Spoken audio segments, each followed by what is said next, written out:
Roja yang kami pancar luaskan dari Masjid Al-Barkah Jalan Pahlawan Kampung Tengah Cilengsi Bogor. Dan ikhwatul Islam, sesaat lagi kami hadirkan untuk Anda program acara kajian ilmiah secara langsung dari Masjid Al-Barkah. Kami yang bertugas mengucapkan selamat mengikuti. Roja TV, saluran pemahaman Quran dan kajian Islam.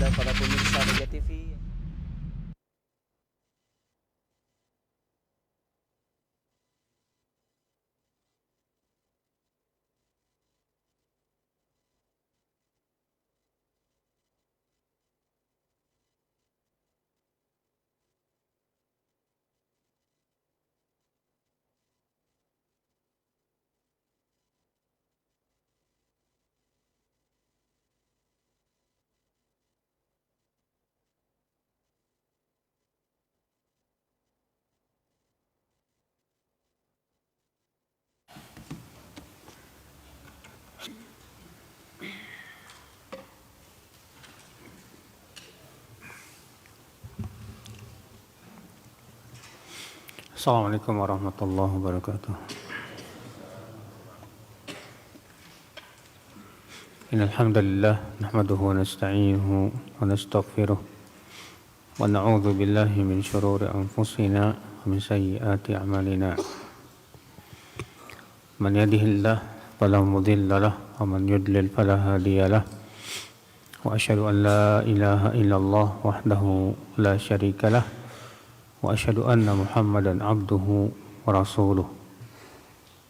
Qala Allah Ta'ala fi kitabihil karim, ya ayyuhalladzina amanu taqullaha haqqa tuqatih wa la tamutunna illa wa antum muslimun, amma ba'd.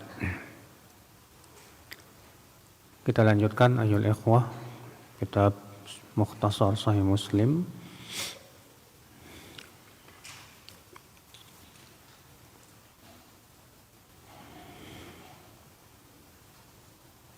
Bab at-tasydid fin niyahah. Bab larangan keras dari niyahah, yaitu meratap.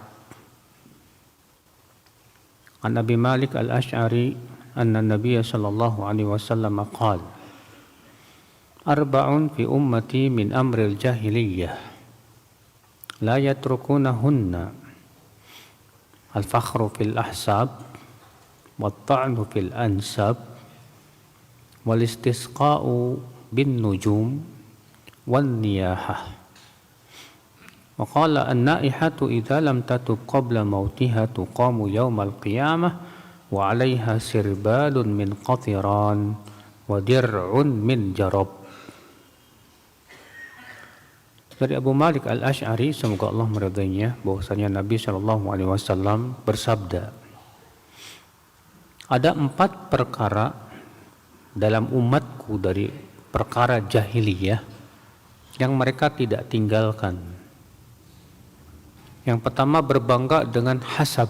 Nanti kita akan jelaskan apa itu hasab. Yang kedua, yaitu mencela nasab. Yang ketiga, yaitu meminta hujan dengan bintang. Dan yang keempat, yaitu niyahah, yaitu meratap. Dan beliau bersabda, wanita yang meratap apabila tidak bertaubat sebelum meninggalnya, pada hari kiamat akan diberdirikan dalam keadaan ia diberikan padanya sirbal min qatiran, itu pakaian dari qatiran. Qatiran itu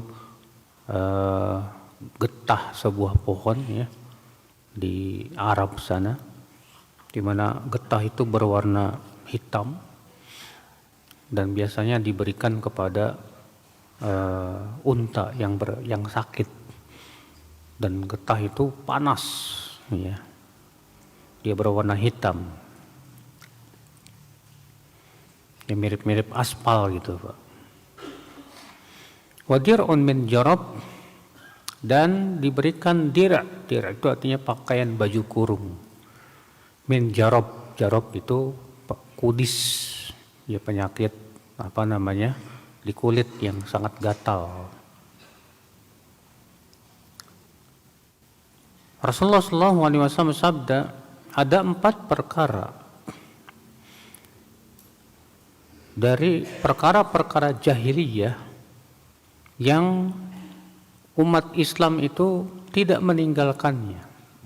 Artinya, ya apakah semuanya tidak? Artinya kebanyakan umat Islam ya melakukan hal seperti ini. Apa itu? Yang pertama yaitu al-fakhru bil ahsab. Berbangga dengan hasab.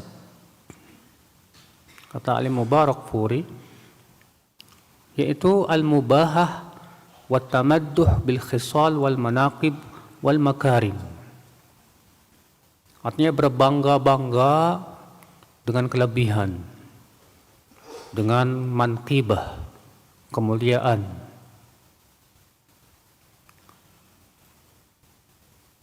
Berkata Ibnu Sikit, wal hasab wal karam yakunu fi rajul wa illam yakun lahu aba lahum syaraf. Hasab artinya yaitu kemuliaan yang ada pada seseorang walaupun dia tidak punya nenek moyang. Ya. Artinya walaupun kemuliaan itu tidak ada pada nenek moyangnya. Ya. Sementara sebagian ulama berpendapat bahwa yang dimaksud dengan hasab artinya berbangga-bangga dengan kelebihan nenek moyang. Nenek moyangnya dulu hebat, nenek moyangnya bangsawan. Dulu ya nenek moyangnya seorang yang darah biru dan yang lainnya. Sebagian ulama lagi mengatakan bahwa lebih umum dari itu. Yaitu wahwa ma ya'udduhu ar-rajul min al-khisal allati takunu fi kasyaja'ah wal fasaha wa ghairi dzalik. Kata Al-Madhari yaitu perangai-perangai yang dimiliki oleh seseorang dan itu merupakan kelebihan berupa keberanian, kefasihan dan kelebihan-kelebihan yang lainnya. Nah, ini akal Islam berbangga dengan hasab, yaitu berbangga dengan kelebihan, dengan ya kelebihan diri sendiri ataupun kelebihan nenek moyangnya, Pak. Karena dia darah biru atau keturunan Raden misalnya, atau keturunan Ningrat misalnya, atau keturunan raja misalnya. Lalu kemudian ia berbangga-bangga dengan itu. Nah, itu termasuk urusan jahiliyah, perangai apa? Jahiliyah. Iya. Yang kedua yaitu at-ta'nu fil ansab. Menikam nasab. Yakni kata Al-Madhari, tahqira rajul aba'a ghairihi. Yaitu meremehkan nenek moyang orang lain. Bapak-bapaknya orang lain, ya orang tuanya orang lain. Al-Munawi berkata ay al-wuqu'u fiha binahwi qadahin aw dhammin. Artinya menjelek-jelekan nasab seseorang. Karena dia nasabnya bukan nasab yang mulia, kastanya kasta rendahan istilahnya gitu ya. Maka yang seperti ini akhi termasuk perangai jahiliyah. Kemudian yang ketiga yaitu al-istisqa bin nujum. Meminta hujan dengan bintang. Apa maksudnya? Kata Abdul Haq Ad-Dahlawi, tawaqqu'ul amtar inda wuqu'in nujum fi manaziliha. Itu memperkirakan turunnya hujan saat adanya bintang. Ya. Itu namanya istisqa bin nujum. Syekh Utsaimin mengatakan, nisbatul matar ila an-naw tanqasimu ila thalathati aqsam. Menisbatkan hujan kepada bintang itu ada 3 macam.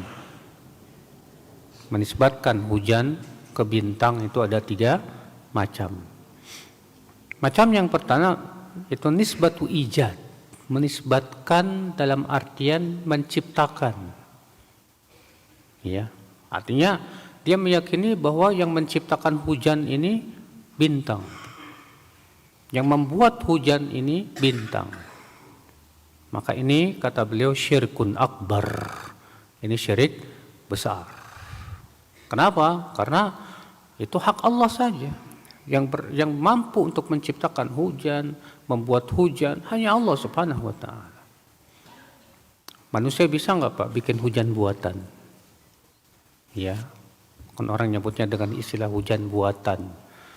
Dengan manusia cuma menebar aja Pak, apa itu katanya garam apa-apa gitu. Tetap saja yang membuat hujannya siapa? Allah Subhanahu wa ta'ala, bukan buatan manusia. Ya. Kalau Allah tidak izinkan jadi hujan, nggak bakalan jadi hujan. Semua dengan izin Allah Subhanahu wa ta'ala. Maka ini yang pertama, nisbatu ijad. Penisbatan dalam makna yaitu menciptakan. Yang kedua, nisbatu sabab. Itu penisbatan yang yang diyakini sebagai sebab. Artinya sebab turunnya hujan adalah bintang ini dan itu. Wahadihi syirkun asghar, dan ini syirik kecil. Ini termasuk syirik apa? Kecil. Para ulama menyebutkan kaidah.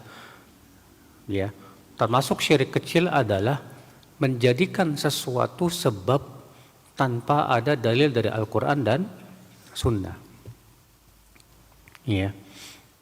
Contohnya di sini, sebab turunnya hujan adanya bintang ini dan itu masuk syirik kecil, Pak. Kenapa? Karena penyebab bukan penyebabnya hanya Allah Subhanahu wa ta'ala. Yang menurunkan hujan Allah Subhanahu wa ta'ala. Dan tidak pernah Allah menurunkan dalam Al-Quran bahwa penyebab hujan itu adalah bintang. Tidak pula Rasulullah menyebutkan dalam sunnah bahwa penyebab hujan itu adalah apa? Bintang. Tidak. Ya. Ikhwata Islam, saudaraku seiman. Seperti halnya misalnya kalau ada orang yang pakai jimat, Pak, dengan meyakini bahwa yang menolak bala hanya Allah Subhanahu wa ta'ala, bukan jimat. Terus ketika ditanya, kamu kenapa pakai jimat? Ya, memangnya jimat bisa menolak bala? Dia bilang enggak. Ya, yang menolak bala hanya Allah. Terus pakai jimat kenapa? Ini cuma sebab aja. Ini syariat aja. Ini syirik, Pak. Ya. Yang ketiga, nisbat waktin.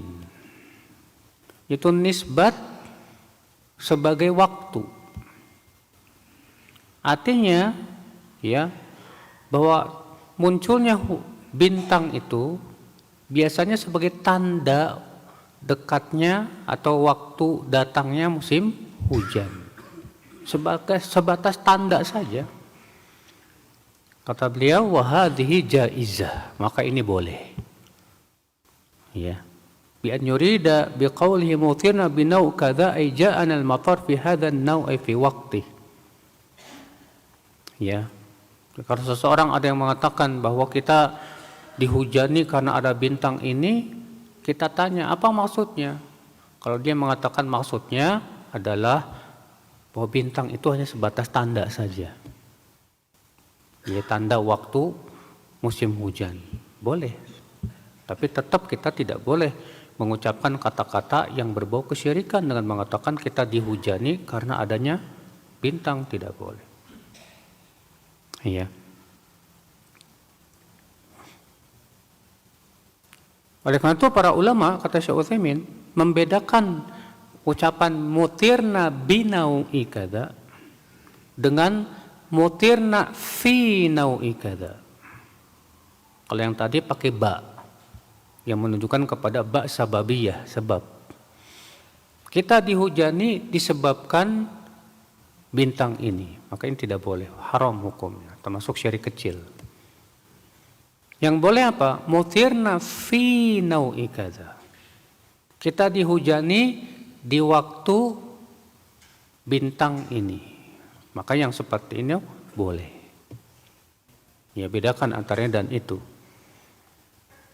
Nah, ini akal Islam, saudaraku seiman. Nah, disebutkan dalam hadis bahwa Rasulullah SAW suatu pagi di Hudaybiyah setelah sholat subuh bersabda, atadruna madza qala rabbukum? Tahukah kalian apa yang difirmankan oleh Rabb kalian? Qalu Allah wa rasuluhu a'lam. Kata para sahabat, Allah dan Rasulnya lebih tahu. Allah berfirman, asbaha min ibadi mu'minun bi wa kafir.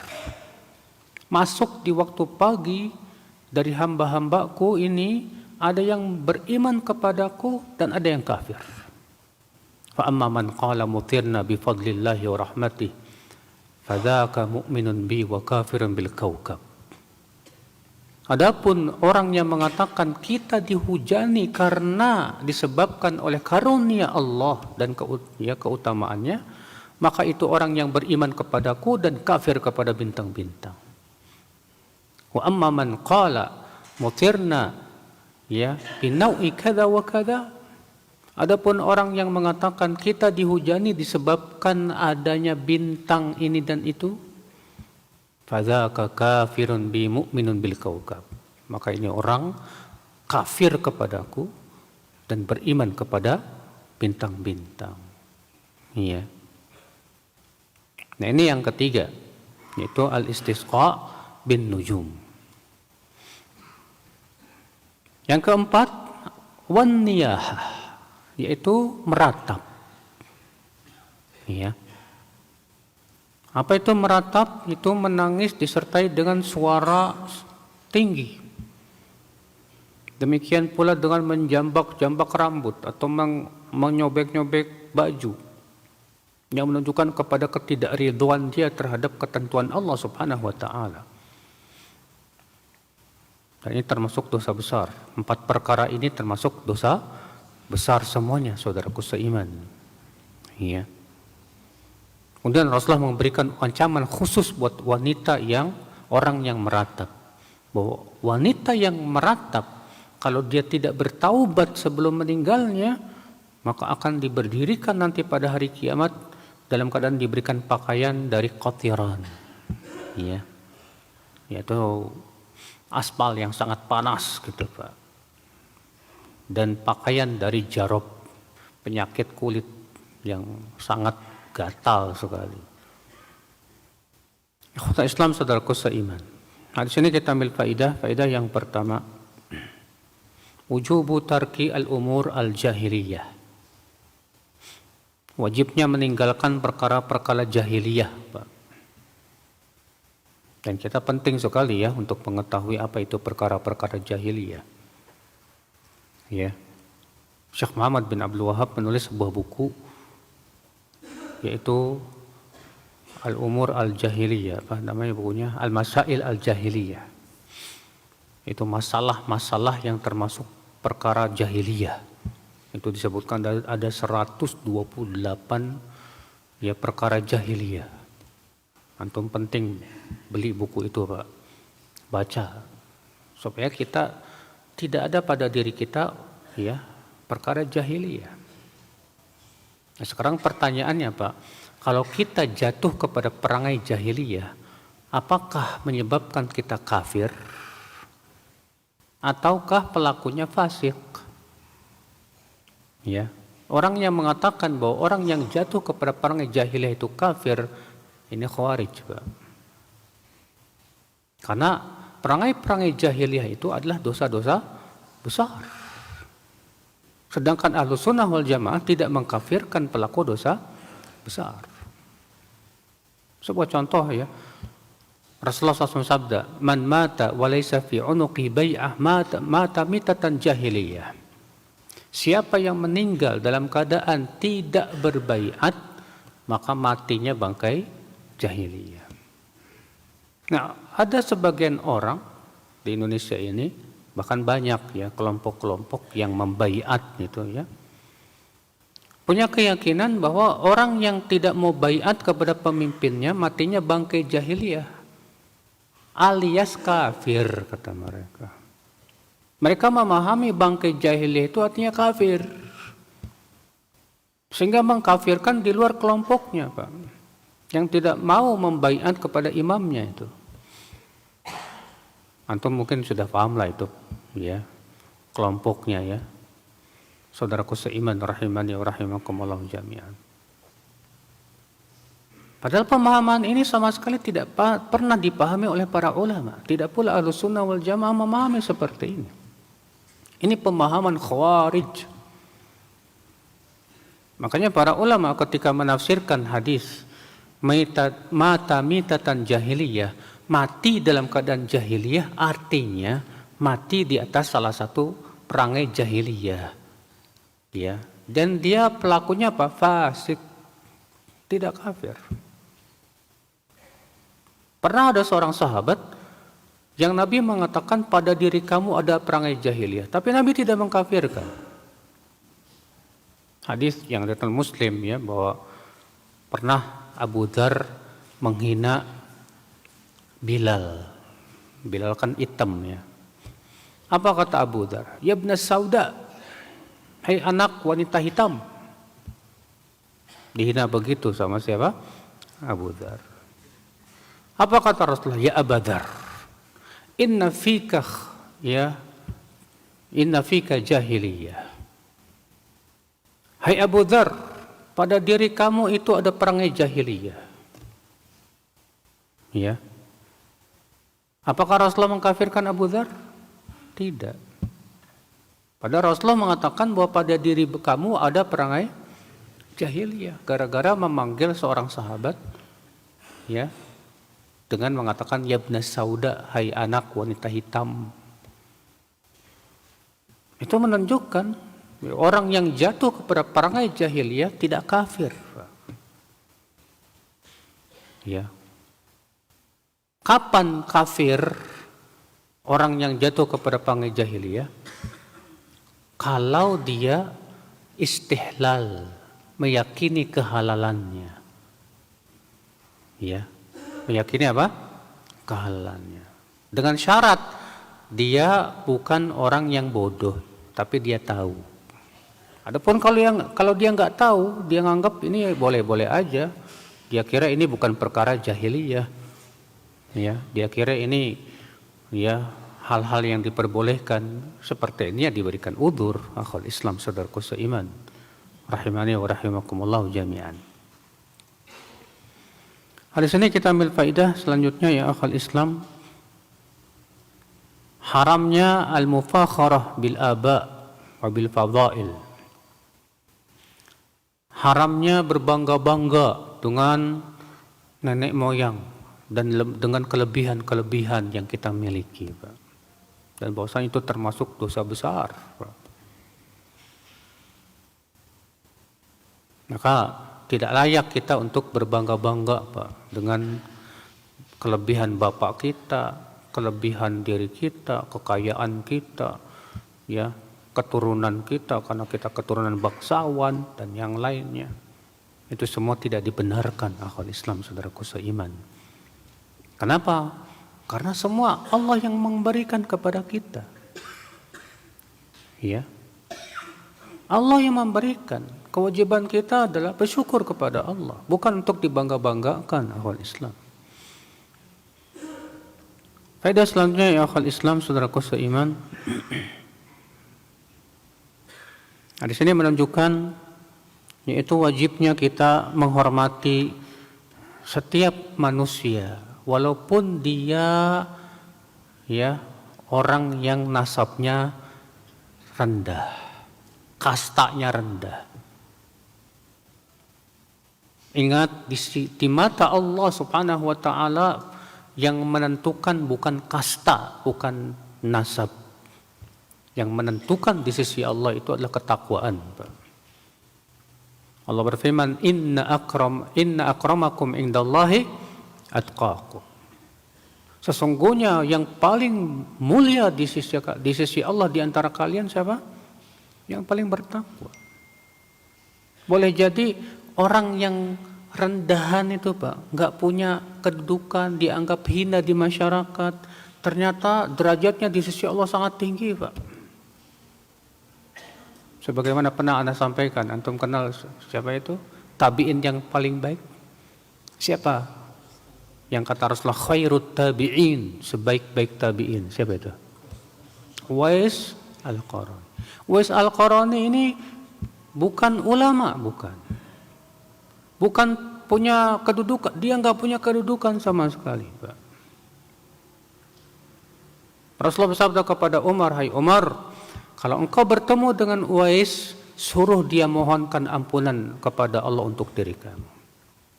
Ketika Umar menjadi khalifah, Umar selalu menunggu rombongan dari Yaman. Setiap datang dari Yaman, Umar bertanya, dari mana kalian?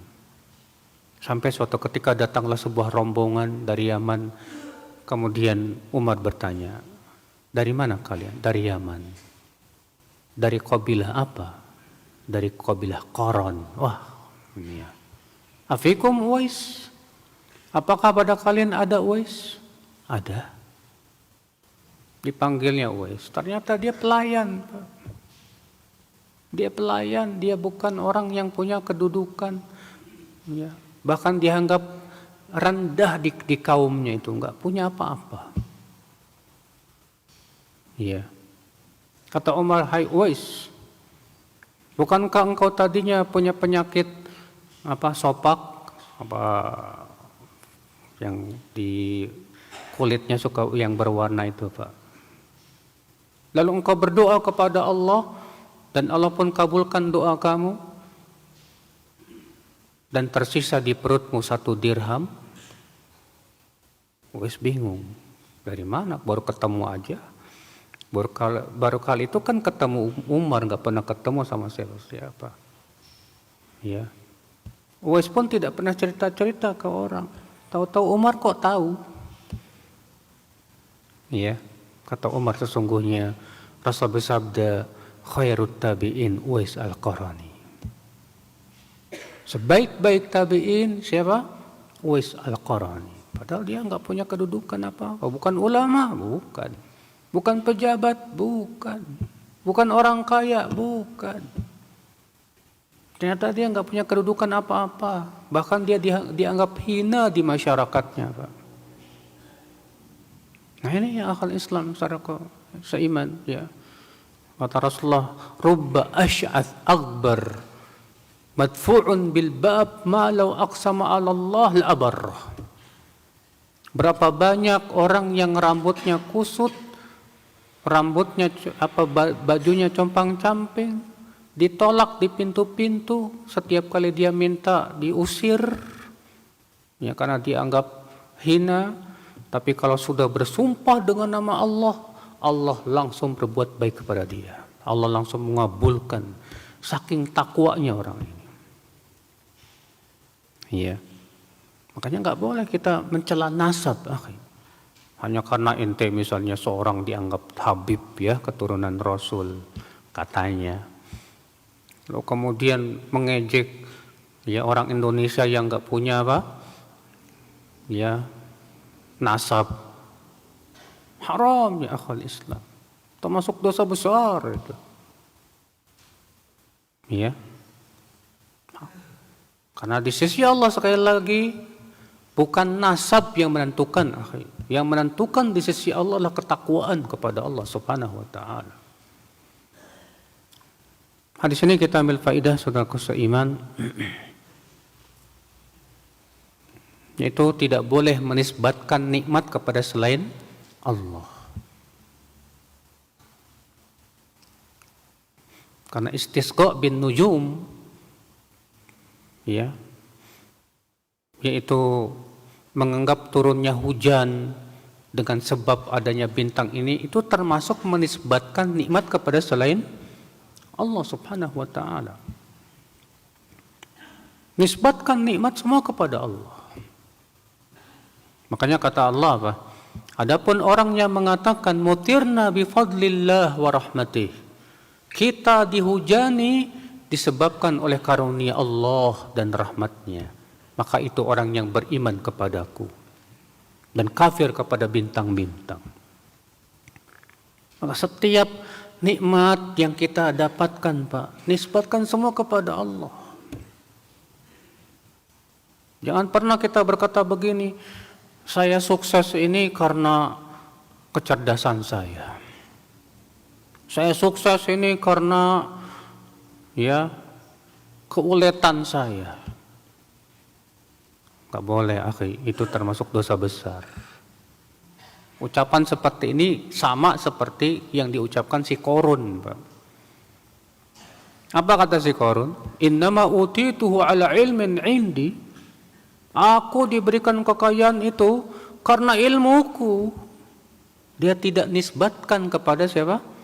Kepada Allah Subhanahu wa taala. Enggak boleh. Ya.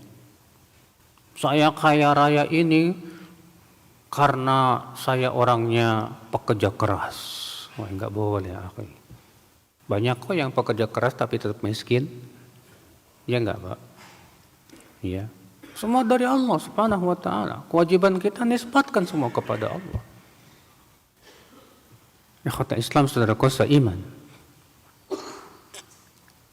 Hadis ini kita ambil faidah ya akhwat Islam, haramnya meratap. Dan bahwa itu termasuk dosa besar.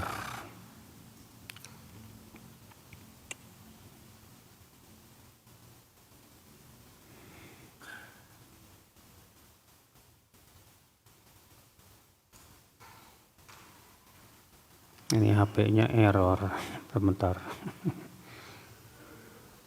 Tiba-tiba hilang. Baik, kita lanjutkan. Bab laisa minna man darabal khududa wa syaqqal juyuba. Bukan dari golongan kami orang yang memukul-mukul pipi dan menyobek ya kantong karena meratap.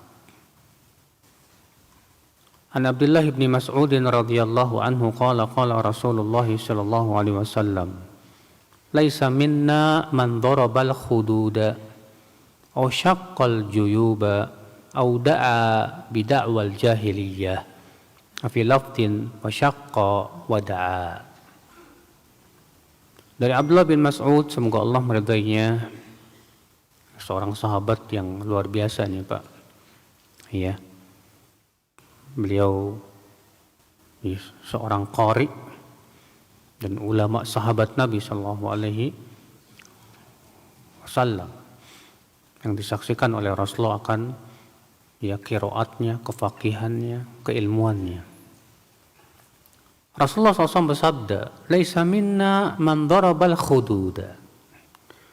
Bukan golongan kami orang yang memukul pipi. Ya, maksudnya apa? Yaitu niyahah, meratap tadi. Laisa minna, bukan golongan kami. Apa maksudnya golongan kami? Bukan golongan kami. Artinya, ya bukan orang-orang yang mengikuti perintah Rasul SAW dan termasuk orang yang melanggar larangan Rasulullah Sallallahu Alaihi Wasallam. Dan biasanya kata-kata laisa minna itu menunjukkan kepada dosa besar. Ya, laisa minna itu biasanya menunjukkan kepada dosa besar. Orang yang memukul pipi atau menyobek juyub kantong, auda'a bid'awal jahiliyah, atau menyeru dengan seruan jahiliyah, yaitu teriak-teriak. Maksudnya di sini sama, yaitu meratap. Ya. Di sini akal Islam menunjukkan akan haramnya niyahah. Dan bahwasanya niyahah itu hukumnya dosa besar, sebagaimana sudah kita sebutkan tadi. Ya. Hadis ini menunjukkan juga akal Islam wujubur ridha was sabr al qada. Wajibnya ridha dan sabar terhadap ketentuan Allah Subhanahu wa taala. Ya, ketika kita ditinggal meninggal oleh anak kita, oleh orang tua kita, siapapun, kewajiban kita ridha. Kenapa? Karena semua sudah ketentuan Allah Subhanahu wa taala. Ya, bisa jadi anak kita dipanggil oleh Allah, dicabut rohnya. Semua itu kebaikan buat kita. Ya. Nah, ini yang berat itu Pak adalah ketika kita berusaha untuk ridho dengan ketentuan Allah Subhanahu wa taala. Ketentuan-ketentuan Allah yang pahit itu loh Pak. Ya. Kita senantiasa mohon kepada Allah agar Allah berikan kepada kita kesabaran dan keridhaan. Hadis ini menunjukkan juga akal Islam an-nahyu 'anit ta'bir 'anil huzni. Larangan untuk mengungkapkan kesedihan dengan cara memukul-mukul wajah atau menyobek baju atau teriak-teriak ataupun yang lainnya. Semua dilarang dalam syariat. Kewajiban kita mengucapkan kata-kata yang diridhai oleh Allah dengan mengucapkan apa?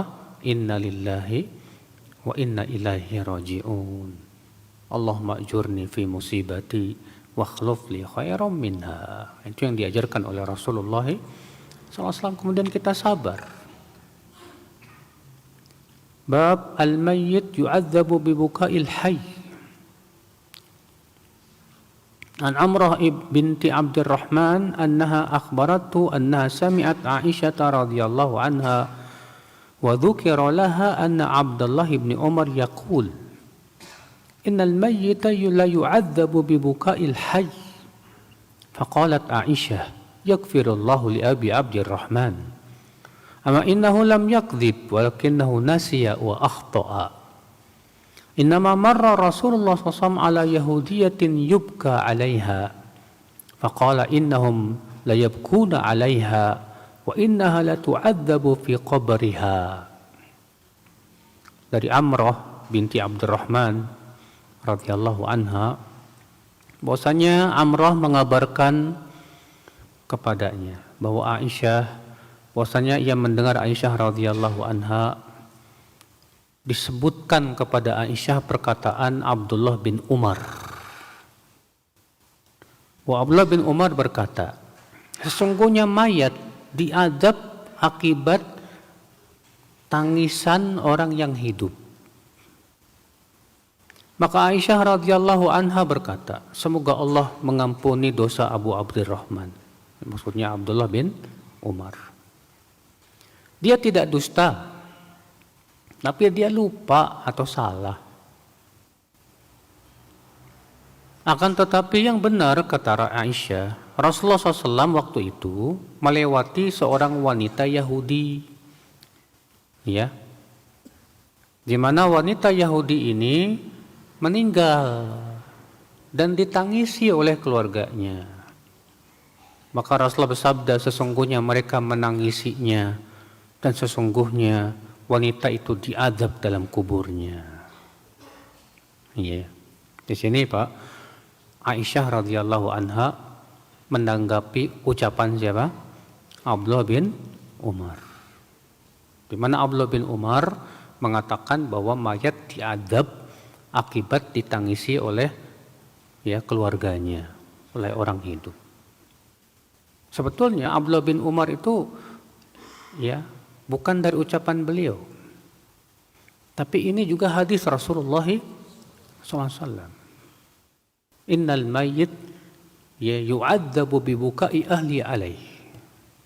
Mayat itu diadab akibat ditangisi oleh keluarganya. Ya. Aisyah radhiyallahu anha mengatakan Abdullah bin Umar salah dalam meriwayatkan. Karena menurut Aisyah nggak mungkin mayat itu diadab oleh siapa? Keluarganya.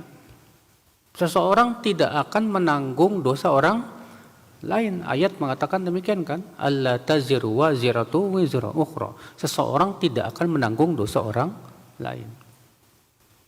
Tapi kata Aisyah, hadis itu kisahnya adalah tentang Rasulullah melewati wanita Yahudi yang meninggal lalu ditangisi.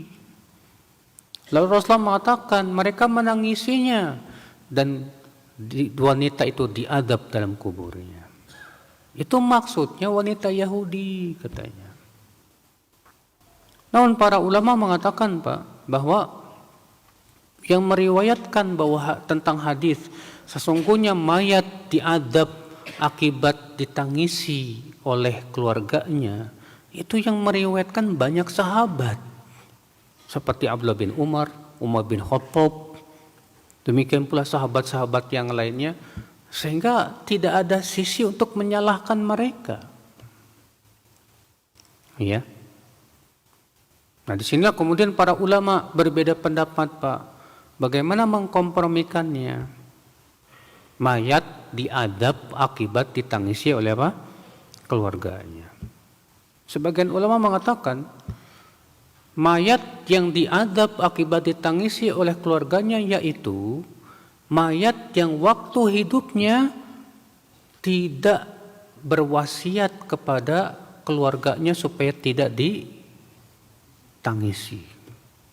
supaya tidak diratapi. Padahal di masyarakatnya sudah merupakan kebiasaan meratapi mayat. Artinya dia tidak mengajarkan keluarganya. Ya. Sudah tahu di masyarakatnya itu suka ada niyahah, tapi dia tidak melarang. Maka akibat perbuatannya itu dia diadab. Ya.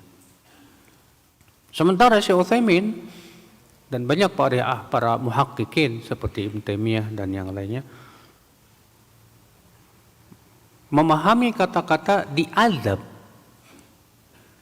mayat diadab oleh tangisan keluarganya akibat dari tangisan apa? Keluarganya. Bahwa diadab di sini artinya bukan diberi sanksi. Tapi diadab di sini maksudnya yata'allam.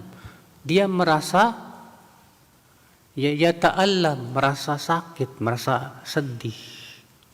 Ya, ketika dia ditangisi oleh apa? Keluarganya. Karena kata-kata diadab itu mempunyai dua makna. Makna yang pertama diberi sanksi. Makna yang kedua artinya yata'allam, dia merasa lelah, capek. Contoh misalnya, as-safar qit'atun minal adab. Safar itu bagian dari apa? Adab. Ketika antum safar, apakah antum dipukulin gitu? Ya enggak kan? Ketika kita safar, kata Rasulullah SAW, itu bagian dari adab. Kenapa? Lelah kita, capek. Ya. Hatta antum kalau naik pesawat, tetap aja bagian dari adab. Ya. Apalagi kalau kena turbulen, wah, ya, badai. Tersiksa banget itu, Pak. Iya. Antum naik mobil juga capek dan yang lainnya, akhwal Islam. Nah, demikian pula mayat diadab, ya, akibat ditangisi keluarganya, artinya yata'allam, bukan artinya diberikan sanksi. Akan tetapi maksudnya artinya dia si mayat ini apa? Dia merasa sedih, Pak. Ya. Wallahu alam. Itu yang dirujukan oleh Syekh Utsaimin rahimahullah, ya, dari makna hadis tersebut. Wallahu alam. Hadis ini ya akhal Islam kita ambil faidah.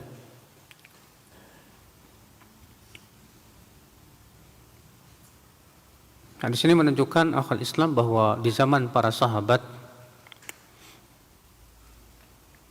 mereka ya saling membantah itu sudah ada di zaman Rasulullah, di zaman sahabat maksudnya, di mana Aisyah ia membantah perkataan Abdullah bin Umar yang mengatakan bahwa mayat itu diadab karena ditangisi orang hidup. Lalu Aisyah radhiyallahu anha berkata, semoga Allah mengampuni Abdullah bin Umar. Ia tidak dusta, tapi dia lupa atau salah. Ini adab.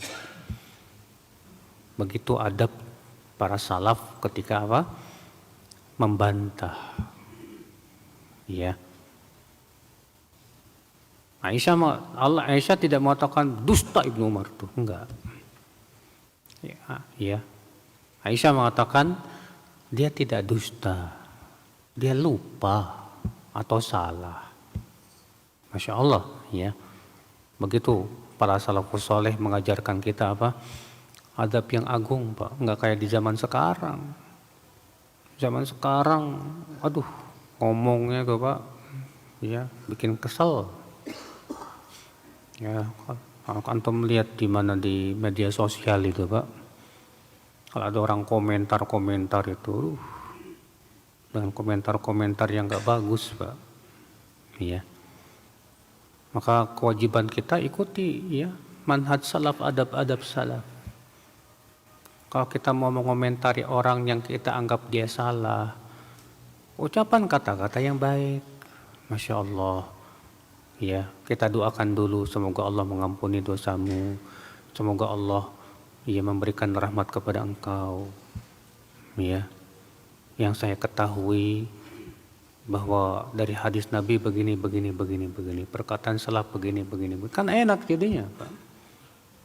Adapun kita langsung smash gitu dan menganggap kamu itu ya kurang kurang belajarnya lah, kurang jauh ininya lah dan yang lainnya. Kalau bisa hindarilah Pak kalimat-kalimat seperti itu. Ya. Baik, karena sudah masuk Isya. Tafadhal azan. Naam.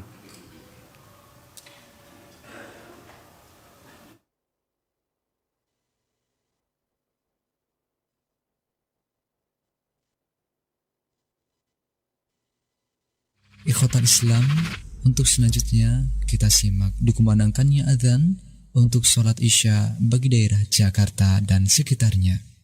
Allahu Akbar, Allahu Akbar, Allah.